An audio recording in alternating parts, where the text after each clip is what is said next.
السلام علیکم خواتین و حضرات، ہمایوں قریشی 10 گز کی زبان کی چھٹی ایپیسوڈ کے ساتھ حاضر۔ خواتین و حضرات، اگر ہم تھوڑی سی حکمت عملی سے کام لیں تو نہ صرف ہماری رقم بچ جاتی ہے بلکہ وقت بھی ہمارا کافی بچ جاتا ہے۔ مثلا میں آپ کو مثال دوں گا، ایک گلوکارہ جو ایک سیٹھ صاحب کے بنگلے پہ گانے گئیں، تو گانے سے پہلے انہوں نے کہا کہ سیٹھ صاحب گانے تو میں ساری فرمائش کے آپ کی سناؤں گی اور سب سناؤں گی، لیکن میں یہ چاہتی ہوں کہ وہ گانے سے شروع کروں جو آپ کو میرا بہت پسندیدہ ہو، اتنا زیادہ کہ آپ من ہی من میں بیگم سے چھپ کے گاتے ہوں، تو وہ بتائیں تاکہ میں اس سے شروع کروں۔ تو سیٹھ صاحب نے جواب دیا، وہ بات یہ ہے کوئی سا بھی سنا دے، ہمیں تو مکان خالی کرانا ہے۔ خیر صاحب، آج کا جو ہمارا موضوع ہے اس کا عنوان ہے ہمارا یہ خان۔ یہ ٹاپک میں نے کیوں چنا، تھوڑا سا اس کا بھی بیک گراؤنڈ بتا دیتا ہوں۔ ہمارے ایک دوست ہوا کرتے ہیں گلریز خان، جن پہ میں نے لکھا، ان کی اتفاق سے منگنی جو تھی وہ کینیڈا ٹورنٹو میں ہو گئی، لیکن خان صاحب کو کسی نے وہم میں ڈال دیا کہ صاحب وہاں تو بڑی بوائے فرینڈ ہوتے ہیں، تو وہاں کا ماحول تو بڑا خراب ہے۔ خان صاحب بڑے پریشان ہوئے، بڑی رقم لگا کے آزاد ویزا لے کے، کیونکہ آپ کو پتہ ہے خان ویسے ہی حیا کا پیکر ہوتے ہیں، آزاد ویزا لے کے جناب پہنچے وہاں۔ جا کے باقاعدہ انہوں نے ہڈن انکوائری کی، سارا تھرو آؤٹ چیک اپ کر کے انہیں پتہ چلا کہ صاحب وہ تو بڑی صوم و صلات کی پابند ہے، اور گھر سے یونیورسٹی سے گھر، یعنی لڑکا تو لڑکا، اس کے تو کوئی لڑکی بھی دوست نہیں ہے۔ تو صاحب یہ ساری انکوائری کرنے کے بعد خان صاحب نے اچانک منگنی توڑ دی۔ ہم نے خان صاحب سے پوچھا، خان صاحب آپ کے واقعی کھوپڑے میں عقل نہیں اخروٹ ہے، تو یہ کیا کیا آپ نے، ایسی ہیرا جیسی لڑکی آپ کو کہاں ملے گی؟ تو جواب سنیے، کہتے ہیں کہ خانہ خراب کا بچہ، جو لڑکی ساری زندگی کسی کا نہ ہوا وہ خان صاحب کا کیسے ہو سکتا ہے؟ واقعی بات تو لاجیکل ہے ان کی، اسی کی انہی حرکتوں کی وجہ سے ہم نے یہ مضمون لکھا، ہمارا یہ خان۔ طرز کیا ہے کہ ہمارا یہ خان ہم سے روٹ کر نادان چلا گیا افغانستان، گال اس کے ایسے جیسے گرم گرم نان، رنگ اس کا ایسا جیسے بالکل کالے خان، ٹانگیں اتنی پتلی جیسے کوئی چڑیا جوان، حلیہ اس کا ایسے جیسے کوئی پکوان، تعلیم اس کی ایسے جیسے کوئی جاہل کسان، لگاتا ہے بہتان اور بنتا ہے بھگوان، ضدی یہ اتنا جیسے کوئی اڑیل چٹان، گاتا ہے یہ ایسے جیسے ہو پٹھانے خان، جہاں ہو فائدے کا امکان وہاں یہ اٹھاتا ہے نقصان، پورے زنان خانے کا یہ اکیلا رازدان، بس اس کا ایک ہی ارمان کہ ہو جائے جب یہ جوان تو ہو شادی کا سامان، پر جس کا منہ ہو گالدان اس کی شادی کا کیا امکان، وہ نادان حسینہ جس نے دل اس کا چھینا، جس نے کیا حرام اس کا جینا، جس سے کہے یہ کبھی سمینہ، جس سے کہے یہ کبھی نگینہ، جس کا نام ہے سکینہ، جسے دیکھ کر آتا ہے اسے رات بھر پسینہ، تھا برسات کا مہینہ جب ڈوبا اس کا سفینہ، دیکھو اس کی سسرال جس میں سسر ہے نٹور لال، جس کے لال لال گال، جس کی ہجڑوں جیسی چال، جس کا شہر ہے چکوال، جس کے پاس ہے اتنا مال کہ ٹپکتی ہے اس کی رال، بچھائے گا یہ جال جس کی اتارے گا یہ کھال، یوں ہوگا یہ مالا مال، جب کیا ہم نے سوال کیا ہوگا تجھے ملال، تو بولا فی الحال مجھے چاہیے بس مال ہی مال۔ Thank you. خواتین و حضرات، کچھ بریکنگ نیوز آئی ہے، چلیے چچا چران سے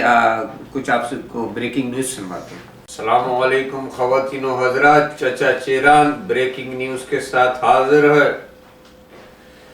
ابھی اطلاع ملی ہے کہ بابا بھڑاس اپنی پوری طاقت و توانائیوں کے ساتھ ٹورنٹو کے انٹرنیشنل ایئرپورٹ پر لینڈ کر گئے ہیں۔